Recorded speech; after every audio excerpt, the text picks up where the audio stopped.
অনেকেই মনে করেন ভিপিএন বা ভার্চুয়াল প্রাইভেট নেটওয়ার্ক ব্যবহারের ফলে চুরি হতে পারে ফোনের তথ্য।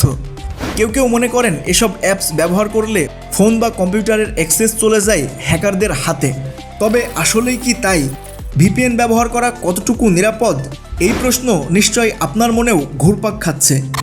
ডিজিটাল জগতে অনলাইনে প্রাইভেসি সুরক্ষা, নিরাপত্তা বাড়ানো ও অসামাজিক কন্টেন্ট দেখার ক্ষেত্রে গুরুত্বপূর্ণ টুলস হয়ে উঠেছে ভার্চুয়াল প্রাইভেট নেটওয়ার্ক বা ভিপিএন।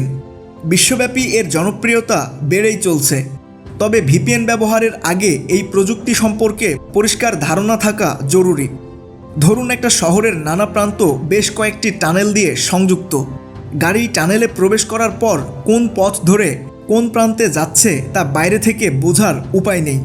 আপনি শুধু গাড়িকে ঢুকতে আর বের হতে দেখবেন। ভিপিএনও ঠিক এই রকম। ভিপিএন ব্যবহারের বেশ কিছু সুবিধা রয়েছে। এর মধ্যে অন্যতম ইউজারের ইন্টারনেট কানেকশন এনক্রিপশন, অর্থাৎ আপনার সমস্ত তথ্য এমন একটা কোডে রূপান্তরিত হবে যা বিশেষ অনুমোদিত ব্যক্তি ছাড়া অন্য কেউ ডিক্রিপ্ট করে দেখতে পারবে না।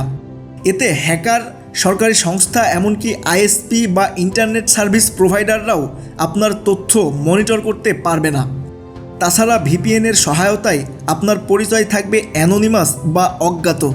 ফলে আপনার ভৌগোলিক অবস্থান ও আইপি অ্যাড্রেস গোপন থাকবে। এতে বিভিন্ন ওয়েবসাইট, বিজ্ঞাপনদাতা এবং অনলাইন ট্র্যাকারের পক্ষেও আপনার অনলাইন গতিবিধি নজরদারি করা কঠিন হয়ে পড়বে, ঠিক ওই টানেলের মতো।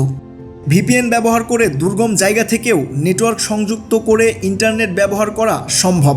তাছাড়া VPN manage the middle, DNS spoofing টাইপের সাইবার হুমকি থেকেও সুরক্ষা দেয়। তবে ভিপিএন কি পুরোপুরি নিরাপদ? আগেই বলেছি, ভিপিএন ব্যবহার করলে আইএসপি আপনার তথ্য মনিটর করতে পারবে না, কিন্তু বিশেষ প্রয়োজনে আপনার তথ্য চেয়ে নিতে পারবে। এটা নির্ভর করবে ভিপিএন প্রোভাইডার কোম্পানি আপনার তথ্য শেয়ার করতে ইচ্ছুক কিনা তার উপরে। বাজারে রয়েছে প্রচুর ভিপিএন, তবে তিক্ত হলেও সত্য, অসংখ্য ভিপিএন অ্যাপ তৈরি করা হয়েছে ব্যবহারকারীর তথ্য চুরি করে তা দিয়ে ব্যবসা ও অনৈতিক কর্মকাণ্ড ঘটানোর জন্য।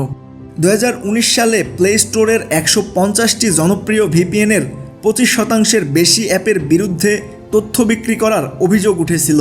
বিশেষ করে যেসব ভিপিএন বিনামূল্যে ডাউনলোড করা যায় সেগুলো থেকে বেশি তথ্য পাচার করা হয় বলেই জানা যায়। তাছাড়া ভিপিএন সার্ভার সস্তা বা দুর্বল হলে তা সহজেই হ্যাকারদের হাতে চলে যেতে পারে। বিশেষ করে ফ্রি ভিপিএনের আইপি সহজেই হ্যাক করা সম্ভব।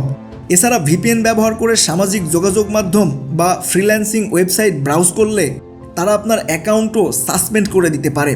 ভিপিএন একটি দরকারি টুল, তবে সম্পূর্ণ ফ্রি ভিপিএন ব্যবহার না করাই ভালো। ফ্রি ভিপিএন ব্যবহার করলেও অবশ্যই ভালো কোম্পানির ভিপিএন ব্যবহার করার পরামর্শ অভিজ্ঞদের।